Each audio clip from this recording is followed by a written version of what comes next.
మిరపకాయలు వెల్లుల్లి కారము చేద్దాము. ఇది జ్వరం వచ్చినా అన్నం తినబుద్ధి కాకపోయినా ఇది తింటే నోటికి చాలా బాగుంటుంది. చూద్దాం. ఇప్పుడు ఇవి వేపుకుందాము. కొంచెం మినప్పప్పు కూడా వేపుకోవాలి. ఒక 7-8 మిరియాలు కూడా వేసుకోవాలి. తర్వాత వెల్లుల్లిపాయ ఒక గడ్డ వేసుకుంటే చాలా బాగుంటుంది. కళాయిలో నూనె వేసి ఇలా పప్పు వేయించుకోవాలి.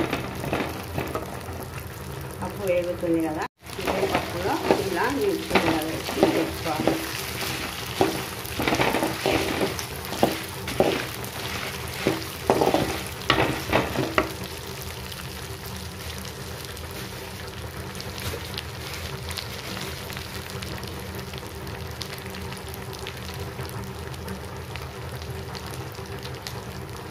ఇందులో మిరియాలు కూడా వేసుకోవాలి.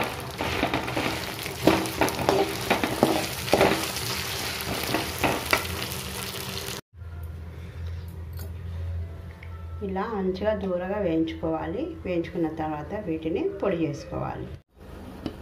చూస్తున్నారు కదా, ఇట్లా మంచిగా గ్రైండ్ చేసి పెట్టుకుంటే కొంచెము నెయ్యి వేసుకొని అయినా నూనె వేసుకొని అయినా తినొచ్చును. తింటే చాలా హెల్త్ బెనిఫిట్స్ ఉంటాయి. సర్ది, జ్వరం, జలుబు అన్నీ తగ్గిపోతాయి. నోటికి కూడా మంచి రుచిగా ఉంటుంది. Thanks for watching. మా ఛానల్ని సబ్స్క్రైబ్ చేయండి, షేర్ చేయండి. మీరు కూడా ఒకసారి ట్రై చేయండి. మంచి కామెంట్స్ పెట్టండి.